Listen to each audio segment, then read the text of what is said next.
ఈరోజు 15వ తారీఖు జూన్ నెల 2025 సంవత్సరం ఆదివారం రోజు ప్రభు పునరుద్ధాన దినమందు మనమంతా దేవాలయంలో తండ్రిని ఆరాధించడానికి ఉన్నాం. మరి దేవుని మాటలను శ్రద్ధగా ఆలకిద్దాం. దేవుని మాటల్ని మనం నేర్చుకుందాం. అక్కడ ఏం జరిగింది? ఇక్కడ 43వ వచనం నుండి యేసు ప్రభు వారు గలిలయ ప్రాంతానికి వచ్చినట్లుగా మనం చూస్తున్నాం. అక్కడ ఒక గొప్ప స్వస్థత కార్యాన్ని జరిగించినట్లుగా మనము చూస్తున్నాం. 43వ వచనం యోహాను గారు రాసిన సువార్త 4వ అధ్యాయం 43వ వచనం. ఆ 2 దినములైన తర్వాత ఆయన అక్కడి నుండి బయలుదేరి గలిలయకు వచ్చాడు. 2 దినములంటే 2 దినాలు ఎక్కడున్నారో యేసుప్రభు వారు శిష్యులు 2 దినాలు ఎక్కడున్నారంటే ఇక్కడ సమరయ ప్రాంతంలో వారు ఉన్నామని యేసుప్రభుని అడిగారు. అప్పుడు ప్రభు 2 దినాలు అక్కడ ఉన్న తర్వాత అక్కడి నుంచి ప్రయాణమై ఆయన గలిలయకు వచ్చాడు. మరొక గ్రామానికి వచ్చాడు. మరొక గ్రామానికి వచ్చిన తర్వాత ఆ గ్రామంలో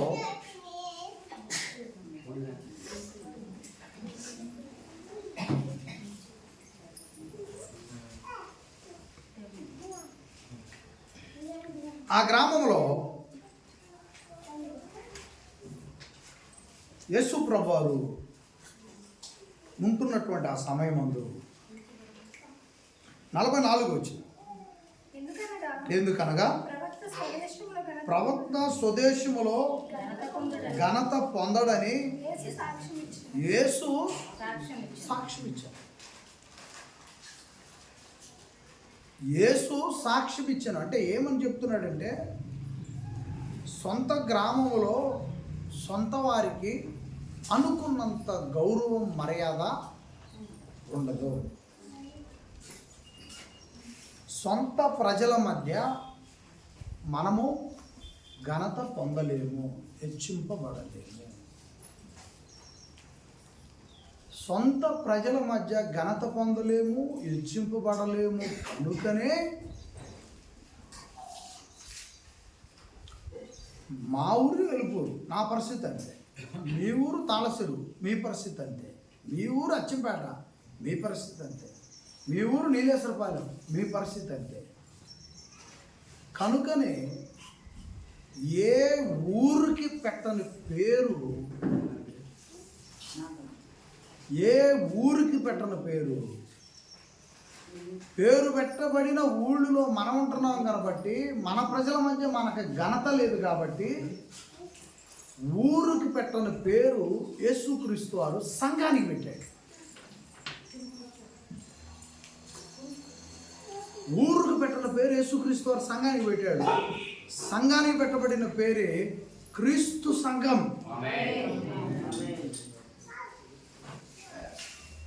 క్రీస్తు సంఘానికి పేరు పెట్టి తాళసెరువులో ఉన్న ప్రజలకు గౌరవం లేదా? దేవుడు చెప్పాడు, నాకుందే నన్ను బాబాలు కడతారని నువ్వు అంటే కుదరదు. యేసుప్రభు సొంత ప్రజల మధ్య సొంత వాళ్ళకి గౌరవం ఉండవు. అప్పుడు వాళ్ళని తీసుకొచ్చి ఎక్కడ పెట్టాడు? క్రీస్తు సంఘంలో పెట్టాడు. అచ్చంపేటలో ఉన్నటువంటి ఆ గౌరవ మర్యాదలు మన సొంత వాళ్ళలో మనకు లేనటువంటి ప్రజలను తీసుకొచ్చి ఎక్కడ పెట్టాడు? క్రీస్తు సంఘంలో పెట్టాడు.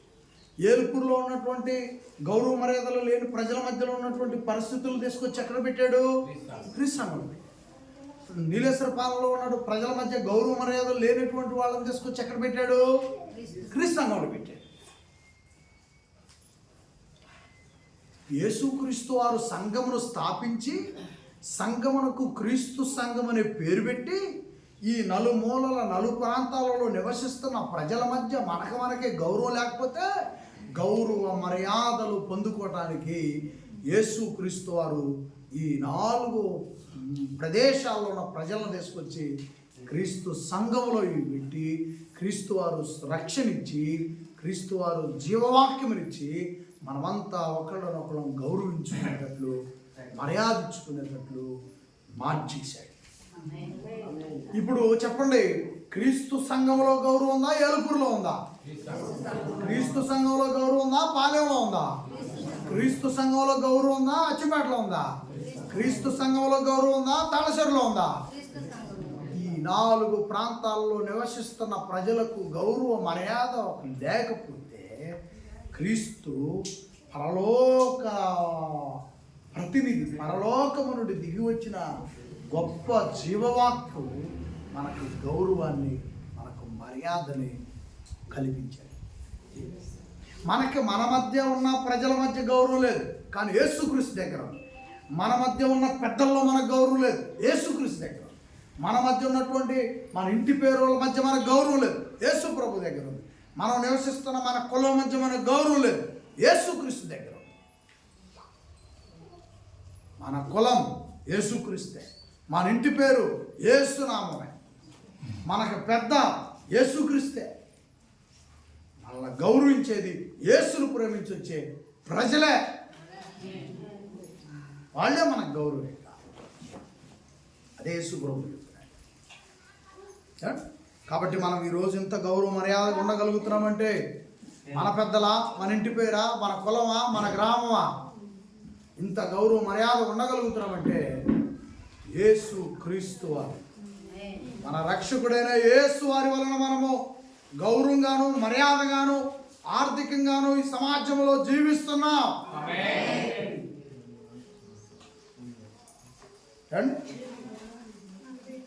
45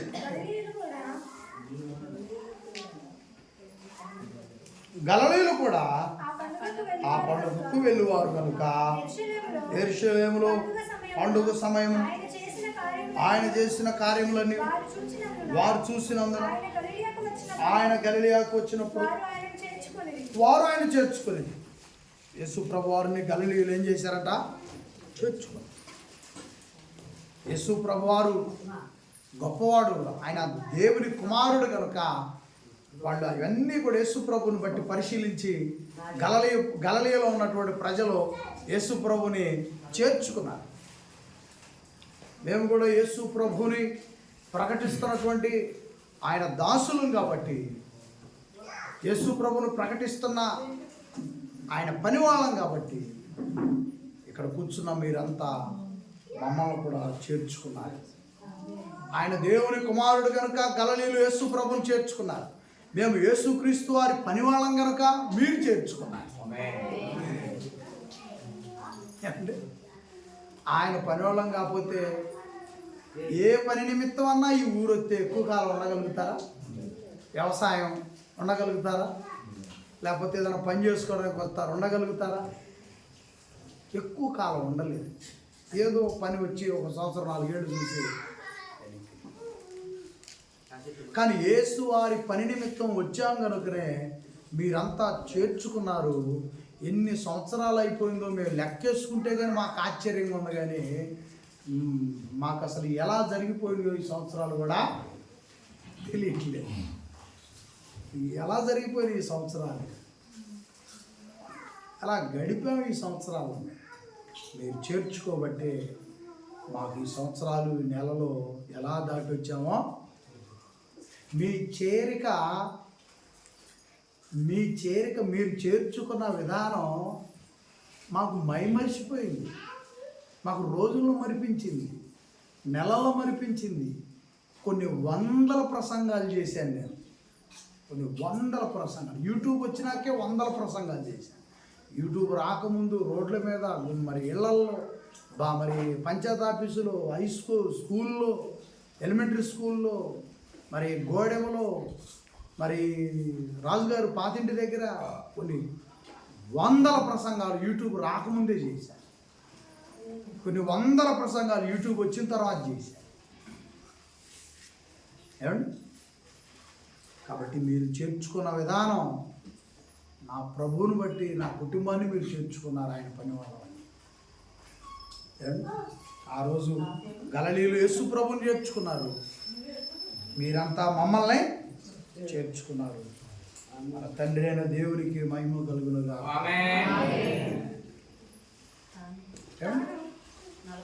46 వచ్చిన నీళ్లు 46 వచ్చిన తీశారా? అందరూ చూశారు కదా? చదువు జాగ్రత్త గమనించి. తాను నీళ్లు ద్రాక్షరసముగా చేసిన గలిలయలోనే కానాకు ఆయన తిరిగి వచ్చాడు. అక్కడ ఏం జరిగిందంట? ఏం చేశాడంట అక్కడ? నీళ్ళని ద్రాక్షరసముగా మార్చాడు. నీళ్ళని ద్రాక్షరసంగా మార్చాడు. గలిలయలో కానా అనేటువంటి ఆ వివాహంలో నీళ్ళని ద్రాక్షరసంగా మార్చాడు. ఇప్పుడు సేవకులుగా ఉన్న నేను కానీ, మీకు కనిపించని గొప్ప సేవకులు ప్రపంచం మీద ఉన్నవాళ్ళు కానీ నీళ్ళని ద్రాక్షరసంగా మార్చే అవకాశం అయితే లేదు. కానీ ద్రాక్ష రసంగా మారేటప్పుడు పదార్థం కాయ ఒక గెలకు పట్టుకొని ఉంటాయి. అవన్నీ ఒక గెలకు పట్టుకొని ఉంటాయి. మనం కూడా కుటుంబంలో అనేక సమస్యలు అనేటువంటి ఒక గెలక పట్టుకొని ఉంటాం. మనం సమస్యల గురించి చెప్పుకుంటూ పోతే వచనాలు ఇక్కడే ఉంటాయి. కాబట్టి ఈ జీవితం అనే గెల చుట్టూ, బ్రతుకు అనే గెల చుట్టూ, కుటుంబం అనే గెల చుట్టూ, ద్రాక్ష ఆ గుత్తి చుట్టూ కాయలు ఉన్నట్టుగా కుటుంబం అనే ఈ గెల చుట్టూ కూడా అనేక సమస్యలు. వాక్య మధ్యలో ఒక మాట చెప్తాను. నిన్న మేము శుక్రవారం దాసు గారి ఇంటికి వెళ్ళాం. అక్కడికి రండి చెప్తారు. అవసరమైంది ఇక్కడ నిజంగా.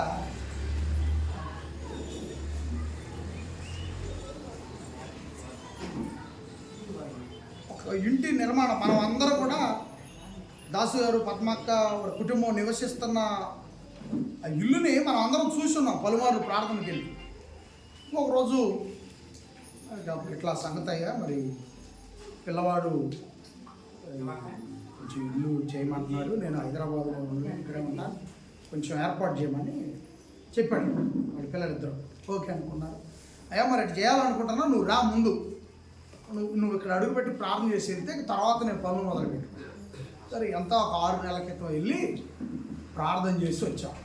చిన్నగా అనుకున్నారు ముందు, ఇంకొంచెం ముందుకెళ్ళింది, ఇంకొంచెం ముందుకెళ్ళింది. ఇక అసలు పరిపూర్ణంగా పూర్తయింది. పరిపూర్ణంగా పూర్తయింది. ఎంత కొంచెంగా మొదలుపెట్టాం. 6 నెలల క్రితం వెళ్ళి మనము ప్రార్థన చేసి ఇక మనము వచ్చిన తర్వాత కొంచెంగా మొదలుపెట్టినటువంటి ఇల్లు అట్లా కొద్దిగా పూర్తయిపోయి తీయమ్మా, పూర్తి తీయమ్మా, నేను మాట్లాడినది. ఆ విధంగా కొంచెం బాగు చేయటం మొదలుపెట్టినటువంటి ఇల్లు ఇక నిన్న పిల్లలు తీసుకురమ్మంటే మాకు వీలు పడలేదు, పిల్లలతో సాధ్యం కాల. సేవకురాలు నేను వెళ్ళాం. వెళ్ళి చూస్తే అండి ఆస్ట్రేలియా అమెరికాలో ఉన్న ఇల్లు తలపించిందండి. ఆస్ట్రేలియా అమెరికాలో ఉన్నటువంటి ఇల్లు తలపించింది నాకు. మీరు కూడా చూస్తారు ఈ మాట నిజం కాకపోతే, మీరు కూడా తొందరలో ప్రార్థన ఉంటారు, అందరూ చూస్తారు మీరు కూడా. అప్పుడు దాసు గారు ఎప్పటి నుంచో నాకు చెప్పే ఒక మాట ఏంటంటే, నాతో పంచుకుంటాడు కదా ఆ మాట, నేను దాస్తాను ఆ మాటని, కానీ 25 సంవత్సరాలుగా ఏదో ప్రయత్నం చేద్దాం అనుకుంటున్నా కానీ వీలు పట్టలేదని బాధపడతాడు. కానీ 25 సంవత్సరాలుగా చేయలేని పని క్రీస్తుని అంటిపెట్టుకొని ఉండటం వలన 6 నెలల్లో పూర్తయిపోయింది. చెప్పమంటున్నారు. దేవునికి మహిమ కలుగునుగాక. యేసు మహారాజుకే. కూర్చోండి. Thank you. ఎంతకాలం? 6 సంవత్సరాల. ఇవాళ కోటేశ్వరం తల్లి అక్కడ పోయింది. అవును, 26 సంవత్సరాలుగా ఎదురు చూస్తున్నటువంటి ఆ విధానము 6 నెలల్లో ఆస్ట్రేలియా, అమెరికా, న్యూజిలాండ్ మరి అలాంటి గొప్ప దేశాల్లో ఉన్నటువంటి ఇల్లు ఉన్నట్టుందండి. ఇప్పుడు ఆ పరుపు మీద కూర్చుంటే అండి ఆ పరుపు మీద కూర్చుంటే మేమేమో మన అందరిలాగా ఉండే పరుపు అనుకొని కూర్చున్నాం. మేము జాన్ లోపలికి వెళ్ళాం. ఆ పరుపు మీద జాన్ లోపల కూర్చున్నాం. ఏమండి, యేసు క్రీస్తు వారు ఈరోజు సేవకులను ఎదురుపెట్టి నీళ్లను ద్రాక్ష రసంగా మార్చు, నేనుండా చూసుకోపో, ఇదిగో తామసెరుపో నీళ్ళు పోయమనరా గాబుకి, అచ్చిపేడపో నీళ్ళు పోయమనరా గాబుకి, చెప్పు సత్యంగానే చెప్పు, నీళ్లు మార్పించు ద్రాక్ష రసంగాని. యేసు క్రీస్తు ఇక్కడి నుంచి మొదలుపెట్టి ప్రపంచవ్యాప్తంగా నీకు కనిపించని గొప్ప సేవకులు ఉన్నారు. ఎవరో కూడా నీళ్ళని ద్రాక్ష రసంగా మార్చేవాళ్ళు ఈ ప్రపంచంలో ఎవరు లేరు. మరి ఏం చేయగలుగుతాడు యేసుక్రీస్తు? ఏం చేయగలుగుతాడంటే మన సమస్యల మధ్య ఈ ద్రాక్ష గుత్తులుగా ఉన్నప్పుడు ఏ విధమైన కుటుంబం అనేటువంటి సమస్యల మధ్య గుత్తులు సమస్యలతో ఉంటే ద్రాక్షరసపు గుత్తులను మనము తీసుకొచ్చి వాటిని రసంగా మార్చేస్తే కానీ మనకు పని కాదు. కానీ యేసుక్రీస్తు ఏం చేశాడు? ద్రాక్ష కాయతో పని లేకుండా, ద్రాక్ష గుత్తులతో పని లేకుండా నీటిని పోయించి నీళ్లను ద్రాక్ష రసంగా మార్చాడు. అప్పుడు ఈరోజు యేసుక్రీస్తు వారు ఏం చేయగలడంటే నీకు లక్షల రూపాయల డబ్బు ఒక్కసారి ఎవరైనా ఇవ్వాలి, లేదంటే ఏదైనా జరగాలి. అలాంటిది నీకు లక్షలు మన యొక్క సమస్యల నుంచి విడిపించబడటానికి ఏ విధమైనటువంటి లక్షలు లేకపోయినా, భూములు లేకపోయినా, మన సమస్యల నుంచి విడుదల పొందడానికి మనము ఏ విధమైనటువంటి ఆస్తులు మనకు లేకపోయినా, మనకి సపోర్ట్ చేసే నాయకులు లేకపోయినా, అధికారులు లేకపోయినా, మనకి ఇబ్బందులు ఉన్నటువంటి నేనున్నానని బలమిచ్చేవాళ్ళు లేకపోయినా, యేసు నామము మనలను, మన బ్రతుకుని, మన హృదయాన్ని, మన మనస్సుని, మన తలంపులను, మన ఊహలను, మన ఉద్దేశాలను, మన నిర్ణయాలను ద్రాక్షరసముగా యేసు అనేటువంటి నామములో రుచికరమైనటువంటి ద్రాక్షరసంగా మారుస్తున్నాడు. బ్రతుకుని మారుస్తున్నాడు ఆయన ద్రాక్షరసంగా. మన బ్రతుకులను మారుస్తున్నాడు. అయితే ఒకటి మాత్రం నేను చెప్పగలను, నేను నా జీవితంలో చూసింది, తర్వాత బైబిల్ గ్రంథాన్ని పరిశీలిస్తున్నప్పుడు భక్తుల జీవితాల్లో చూసుకుంటూ వచ్చింది, అవసరమైన కాడ అక్కడ అది వెంటనే చేశాడు. కానీ అక్కడ ఆయన ఆగాలి అనుకున్న కాడ 25 సంవత్సరాలు టైం తీసుకున్నాడు. అబ్రహాం గారికి మాట ఇచ్చిన తర్వాత కుమారుడు కలుగుటకు ఎంతకాలం పట్టింది? 25 సంవత్సరాలు పట్టింది శారమ్మ గర్భమున బిడ్డని పెట్టాలి. చెప్పింది ఎన్ని సంవత్సరాల క్రితం?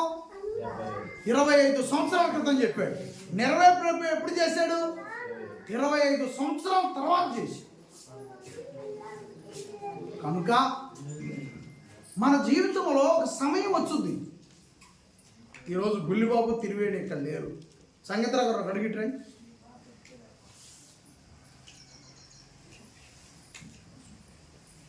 మీకు మరి ద్రాక్షరసం ఎట్టుండో చూపించాలి కదా. నేను దేవాలయంలోనే చూపిస్తాను. ఆ రసం ఎంత కమ్మగా ఉంటుందో, కాయలు తెచ్చి కలిపితే అది రుచి పులుపు వస్తుంది. కానీ యేసు నామమున వచ్చే ద్రాక్షరసపు జీవితం నీకు జీవితంలో ఇక అడుగుద్ది కదా బావి దగ్గర. అయ్యేలా ఈయన పెద్ద వయసు, ఈయన భయం ఏంటంటే ఈయనకు ఒక భయం పడింది లోపల. కూతురు పుట్టింది, ఈరోజు రాలేకపోయింది, అమ్మాయి ల్యామెల్లో ఉంది. కూతురు పెళ్లి చేశాను బాధ్యతగా అనుకున్నాడు. కొడుకు వచ్చాడు, వీడికి బొద్దుకున్నాడు. పర్లేదులే, సమాజంలో ఎవరైనా అంగీకరిస్తామంతా ఎక్కడ. ఇప్పుడు ఈ పిల్లగాడిని చూస్తే తొందరగా మా వెళ్ళా అమ్మాయి తీయమ్మ, ఇది కూడా వీడియో తీయమ్మ, అయిపోయింది దాకా ఒక ఫోటో తీ, వీడియో తొందరగా.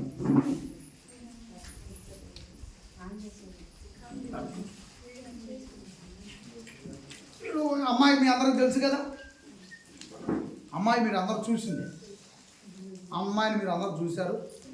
ఆమెను బాగుందో చక్కగా వివాహం చేశాడు. తర్వాత ఈ రెండో అబ్బాయిగా రెండో సంతానంగా కొడుకు కలిగాడు. ఈ పిల్లగాడు కూడా బాగానే ఉన్నాడు, చూడటానికి బొద్దుకున్నాడు, బండరాలు బాగా సాయం చేయటానికి ఉన్నాడు. ఇతని నుంచి ఈ ఈ పెద్ద ఆయనకి భయం లేదు. ఎవరో ఒకళ్ళు పిల్లనిస్తారు, జీవితం అయిద్దని నమ్మకం. ఇతని తర్వాత బుల్లిబాబు కలిగాడు. బుల్లిబాబు ఎట్టున్నాడు, చాలా చాలా బలహీనంగా, చాలా బక్కగా.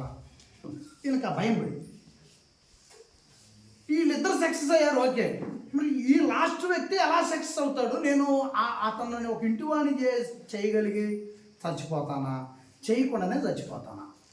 ఇది పట్టిన భయం. ఇక ఆ ప్రయత్నంలో ఇక మా దాకా తీసుకొచ్చాడు. ఆ తర్వాత నాగేశ్వరరావు గారి దగ్గరికి వెళ్ళి బాధపడ్డాడు. మేము కూడా ప్రయత్నాలు చేస్తున్నాం, అనేక ప్రాంతాలు ప్రయత్నాలు చేపిస్తూ ఉన్నాం. నేను ఒక్కటే చెప్పా, మీరు ఆతురత పడి ఆవేశపడటం కంటే, మీరు తొందరపడటం కంటే దేవుడు ఒక సమయం ఇస్తాడు. ఆ రోజు వచ్చిందంటే ఇంకెక్కువ రోజులు, ఆ రోజు వచ్చిందంటే ఇంక ఎక్కువ రోజులు పట్టదు. మీరు ఆవేశపడ్డంతగా ఇదిగా, మీరు బాధపడ్డంత ఇదిగా, నీ బాధ ఉందా లోపల? ఈయనకేంది బాధ? ఈయన బాధ ఏంటంటే, నాకున్న చిన్న కుమారుడు ఆ పెళ్లి చూడకుండా, అతను నాకు ఇంటిని చేయకుండా నేను చచ్చిపోతానేమో భయం. ఎవరికన్నా ఈ వయసు వచ్చిన, పెద్ద వయసు వచ్చినాక డబ్బు కూడా బాగానే ఉంది, రైట్, ఉండాలి మాత్రం ఉండాలి. ఏమండి? కానీ మీరు అందరూ చూశారు, ఆ సమయం వచ్చింది. 4-5 సంవత్సరాల క్రితం మొదలుపెట్టాం, 6 సంవత్సరాల నుంచి మొదలుపెట్టాం. మొదలుపెట్టిన సంవత్సరం కాలేదు. ఒకటి మాత్రం చెప్తున్నా, సమయం వచ్చుద్ది. ఈ అబ్బాయి కూడా, మా అత్తయ్య కూడా చెప్పాడు, టైం వచ్చుద్ది. దేవుడు ఒక చోట ఉంచుతాడు. అలా 3వ సంవత్సరం 4 వచ్చింది, 5 వచ్చింది, 6వ సంవత్సరం వచ్చింది. 6వ సంవత్సరం వచ్చేసరికి 6 రోజులు పట్టలేదండి నా పెళ్లి కావటానికి. దేవునికి మహిమ కలుగునుగాక. ఎంత అద్భుతం, ఎంత ఆశ్చర్యం! ద్రాక్ష రసం, యేసు నామమున ఊపికే ద్రాక్ష రసం, అది జీవముతో కూడిన ద్రాక్ష రసం. కొంచెం మంచిది, చాలా సంతోషం. పిల్లలు కూడా వచ్చారు, బెదిరీకోవడం.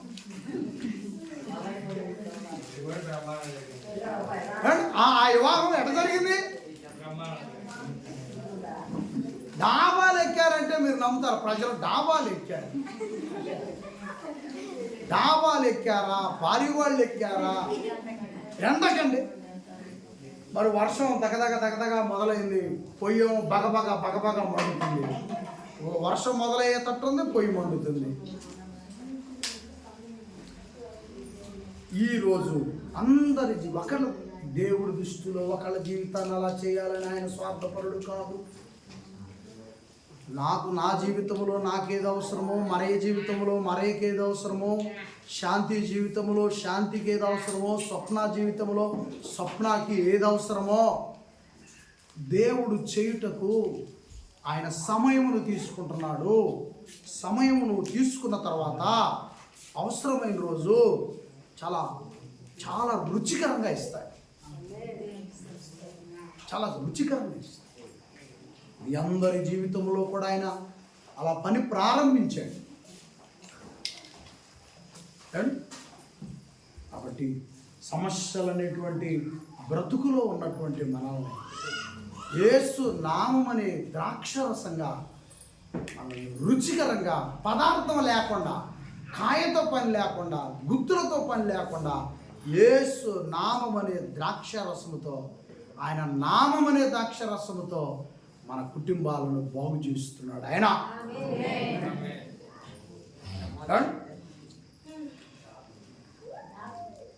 మరి ఇలా చెప్పుకుంటాలని నాకు చాలా వచనాలు ఉన్నాయి. మరి ఇవాళ కూడా కాదేమో, ఎన్ని వారాల నుంచి 4వ అధ్యాయం కాడే ఉన్నా. అప్పుడు వచ్చిన చెప్పమ్మా, 46వ వచనం. అప్పుడు కపెర్నహూములో ఒక ప్రధాని కుమారుడు రోగి అయి ఉండెను. ఒక ఒక ప్రధాని అంటే ఒక మంచి అధికారంలో ఉన్నాడు ఆయన. అధికారంలో ఉన్నటువంటి డబ్బు కలిగిన వ్యక్తి, పదవులు కలిగిన వ్యక్తి, గ్రామంలో పలుకుబడి కలిగిన వ్యక్తి, కులమంతా కూడా అతని కోసం రోడ్డు మీదకి వచ్చేటువంటి వ్యక్తి, ఇంటి పేరు కల్లావాళ్ళు మేమున్నా నీకని భుజం తట్టేటువంటి వ్యక్తి. ఎందుకని? అతని దగ్గర ఏముంది? పదవి ఉంది. పదవి ఉంది కాబట్టి అతనికి డబ్బు లోటు లేదు. డబ్బు ఉంది కాబట్టి కులం అంతా రోడ్డు మీదకి అతని కోసం వస్తారు. ఇంటి పేరు గల వాళ్ళు అందరూ అతని కోసం రోడ్డు మీదకి వస్తారు. ఎందుకు? ఆయనకి ఈ భూమి మీద ఏమి కావాలో అవి ఉన్నాయి. కానీ ఇన్ని ఉన్నా దక్కంది ఒకటి ఉంది. ఏంటో చూద్దాం, ముగిద్దాం తొందరలో. యేసు బాయ్ మొత్తం మళ్ళీ ఒకసారి ముగిస్తున్నా నేను ఇంకా. ఏమ్మా? రైట్. యేసు యోదయ నుండి గలిలయకు వచ్చినని అతడు విని ఆయన వద్దకు వెళ్ళి, ఏమండి జాగ్రత్త వినండి, యేసు ప్రభు యోదా నుండి గలిలయకు వచ్చాడని ఆ ప్రధాని విని, ఆ డబ్బున్నాయని విని, ఆ పలుకుబడి పేరున్నాయని విని ఎవరి వద్దకు వచ్చాడు? యేసు వద్దకు వచ్చాడు. యేసు వద్దకు వచ్చి ఏమని అడుగుతున్నాడు? నాకు ఒక కుమారుడు ఉన్నాడు, అతను చచ్చిపోవటానికి ఇప్పుడు రెడీగా ఉన్నాడు కనుక ఆయన వచ్చి, చూడండి యేసు ప్రభుని అడుగుతున్నాడు, అయ్యా నువ్వు వచ్చి స్వస్థపరచు, నా కుమారుడు స్వస్థపరచు. నేను గ్రామంలో పెద్దవాడిని, పదవుల్లో పెద్దవాడిని, డబ్బులో పెద్దవాడిని, నా కోసం అందరూ కూడా సహకరించగలరు.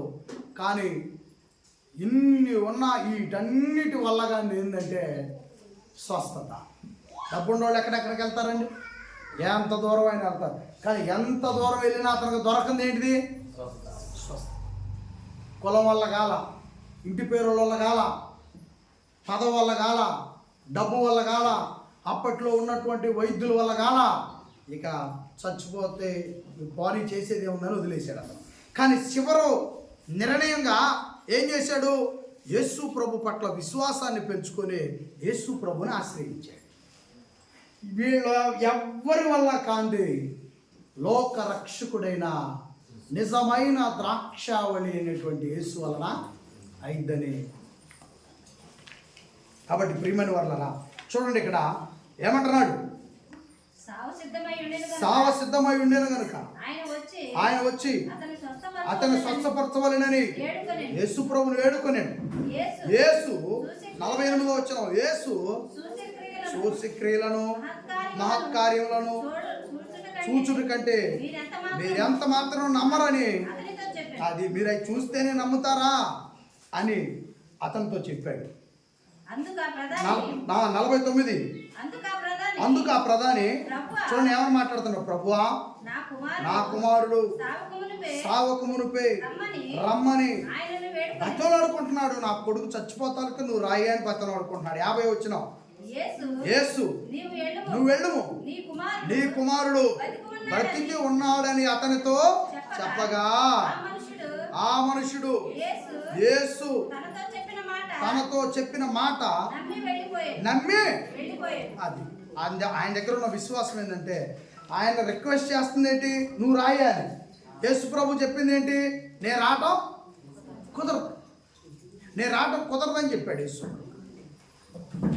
నేను రావటం కుదరదని చెప్పాడు యేసు ప్రభు. ఏమండి? కానీ అతను ఏం చేశాడంట? నమ్మి వెళ్ళిపోయాడు. యేసు ప్రభుకి ఎదురు మాట్లాడలేదు. ఆయన మీద ఎంత నమ్మకం ఉందంటే అపారమైన నమ్మకం ఉంది. ఎందుకంటే ఆయన రాకపోయినా పర్వాలేదు, ఆయన మాట సెలవిస్తే చాలని విశ్వసించాడు. ఏమండి? 50 వచ్చిన అతడు ఇంకా వెళ్ళుచుండగా అతని దాసులు అతనికి ఎదురుగా వచ్చి అతని కుమారుడు బ్రతికి ఉన్నాడని తండ్రి వెళ్తూ విశ్వాసంతో వెళ్తా ఉంటే పనివాళ్ళు ఏం చేశారంట? ఎదురుగా వచ్చారంట. నీ కొడుకు బతికి ఉన్నాడని సంతోషంగా చెప్పారు. యేసు క్రీస్తుని ద్రాక్షారసం యేసుక్రీస్తు అనే ద్రాక్ష రుచి, యేసుక్రీస్తు అనే ద్రాక్ష బలం మన బ్రతుకుల్లో ఒకవేళ మనం సిద్ధంగా ఒకవేళ అనారోగ్యంతో లేకపోవచ్చు, కానీ ఫుల్ పవర్ అయిన ఆరోగ్యంతో ఉండి, గ్లామర్తో ఉండి, అందంగా ఉండి అనేక పర్యాయాలు కుంగిపోయినటువంటి జీవితాలు మనలో లేకపోలేదు. పలు కారణాల వల్ల, చెప్పుకోవడానికి టైం లేదు ఆ కారణాలు. పలు కారణాల వల్ల మనము ఇలాంటి సిద్ధమైనటువంటి పరిస్థితుల్లోకి వెళ్ళిన మనలని మన ప్రభు అయిన యేసుక్రీస్తు, మన రక్షకుడైన యేసుక్రీస్తు మనల్ని తిరిగి ఆయన నామములో బ్రతికించుకున్నాడు. ఆమేన్. తర్వాత వచ్చిన చూడండి, ఇక్కడ పరీక్ష జరుగుతుంది. యేసు చెప్పిన సమయం, అతను బాగుపడ్డ సమయం, ఆయన ఆ తండ్రి సరి చూసుకుంటున్నాడు. ఏ గంటకు వాడు బాగుపడినో, వాడు బాగుపడసాగినో వారిని అడిగినప్పుడు వారు నిన్న 1 గంటకు జ్వరము నుండి ఆ జ్వరము వాణిని విడిచినని అతనితో చెప్పిరి. నీ కుమారుడు బ్రతికి ఉన్నాడని యేసు తనతో చెప్పిన గంట అదే అని తండ్రి తెలుసుకునేను కనుక అతని ఇంటి వారందరూ నమ్మిరి. ఇది యేసు యోదయ గలిలయ నుండి వచ్చి చేసిన రెండవ సూచక్రియ. యేసు మహారాజుకే రెండవ సూచక్రియ. ఇక్కడ చూడండి, ఒక పరీక్ష. వాళ్ళని అడుగుతున్నాడు. యేసు చెప్పిన టయాన్ని అతను పెట్టుకున్నాడు. చూడండి ఎంత జ్ఞానం కలిగిన వాడు, ఎంత తెలివితేటలు, ఎంత జ్ఞానం ఉందో చూడండి. యేసు ఏ టైం అప్పుడు ఆ మాట చెప్పాడో చూసుకున్నాడు. వాళ్ళని అడుగుతున్నాడు, వచ్చిన వాళ్ళని బాగుపడ్డానంటున్నారు కదా, ఎప్పుడు ఏ టైం అప్పుడు లేచాడు నా కొడుకు మంచం మీద నుంచి? సరిగ్గా 1 గంటకు లేచాడు. యేసు ఎప్పుడు చెప్పాడు? 1 గంటకు చెప్పాడు. యేసు చెప్పిన మాట అతను 1 గంటకు మంచం నుంచి లేచిన ఆ సమయం 2 సరి చూసుకున్నాడు. ఇది నా ప్రభు అయిన యేసు చేసిన కార్యం అని నమ్మాడు. ఆ బ్రతుకులను ఆయనే మార్చగలడని నమ్మాడు. మన బ్రతుకులు మార్చింది యేసే. మనలను ద్రాక్షరసముగా, కాయలు లేని ద్రాక్షరసముగా, పరలోకపు ద్రాక్షరసం రుచిగా మార్చింది యేసే. అనేక పరిస్థితుల్లో మనం చచ్చిన వారమై పడి ఉన్నప్పుడు లేవనెత్తింది యేసే. బలపరిచింది యేసే. ఆహారం ఇచ్చింది యేసే. ఆదాయం ఇచ్చింది యేసే. మనకు గౌరవం ఇచ్చింది యేసే. మనకు మర్యాదలు ఇచ్చింది యేసే. మనకి ఈ భూమి మీద బతికే పూర్తి స్వాతంత్రం ఇచ్చింది యేసే. ఆయన వలనే ఈ భూమి మీద మనము బతకగలుగుతాం. కాబట్టి ప్రియమైన దేవుని పిల్లలు, ఈ మాటలు గుర్తుపెట్టుకోండి. మళ్ళా చదవండి, ఇంటికి వెళ్ళి ఇంకా అద్భుతంగా చదవండి. ఈ గొప్ప సంగతులు చదువు బాగా నేర్చుకోవాలండి. మనందరి జీవితంలో మన ప్రభు మనకు చేసిన ఏ మేలు మర్చిపోవాలి. మన తండ్రి మనకు చేసిన ఏ గొప్ప కార్యాన్ని మర్చిపోవాలి. పరిశుద్ధాత్మ వారు మనకు చేసిన ఏ కార్యములు కూడా మర్చిపోకూడదని మీ అందరికీ తెలియజేస్తూ, జీవితాంతం వారికి రుణస్థులై బ్రతకాలని మీకు పిలుపునిస్తూ ప్రభు వారి మాటలు ముగిస్తాము. వందనములు అందరికీ. మాస్టర్ గారు, ఇక్కడ మన సంఘం అందరూ ప్రార్థన చేశారా? ఆనాడు రాజుకు జరిగిన సంఘటన మన సంఘం జరిగింది. మొన్న మనం ప్రార్థన చేయించాం. అలా ఉండి 2:30 చేసాం. 2 లేచి కూర్చున్నాడు. నాకు చెప్పి అవును అలాంటి టైం అని చెప్పింది. ఆ టైం ఇక్కడ మనం ప్రార్థన జరిపించి మన సంఘం అందరూ చేశారు. అప్పుడు ఎంపడ లేచి కూర్చుంది. వాళ్ళందరూ చూసి చచ్చిపోతారని చూసిపోయారు. డాక్టర్లు కూడా 2-3 చెప్పారు. అవును చచ్చిపోతే మా అవును నిజంగా కాలశరులో ఆ కార్యం జరిగింది. సాక్ష్యం కూడా మనకి ఇక్కడ నిజంగా ఒక అడుగుటి రాక అడిగి మేము అడిగితే ఏ టైం కంటే టైం కాదు. ఆ టైం మనం ప్రార్థన జరిపెట్టాం. అవును అదే టైం లేచి కూర్చున్నాం. చాలా గొప్ప కార్యం, నిజంగా చాలా గొప్ప కార్యం. అక్క మరి ఆ రోజు రాలేకపోయింది అనుకుంటా కదా, దాసు గారు చెప్పి ఇక్కడ సంఘంలో ప్రార్థన చేయిస్తే మనం ఏ టైంకైతే ఇక్కడ ప్రార్థన చేస్తున్నాం. అమ్మ మంచంలో ఉంది, డాక్టర్లు చెప్పారంట ఇంకేమో చుట్టుపక్కల వాళ్ళందరూ చివరి చూపాలు వచ్చారంట. మనం ఏ టైంకైతే ఇక్కడ దేవాలయంలో ప్రార్థన చేసాము అదే టైంలో అక్కడ మంచం నుంచి లేచి దేవుడికి మహిమ కలుగునుగా. యేసు మహారాజుకే చాలా సంతోషం. ప్రార్థన. దయచేసి అందరూ కూడా తల వచ్చి ప్రార్థించు.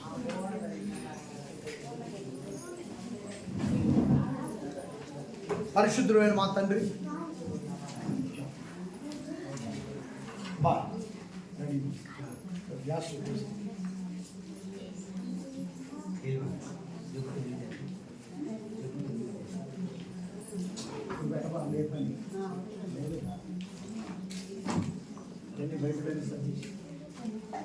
మా ఆపే వీడియో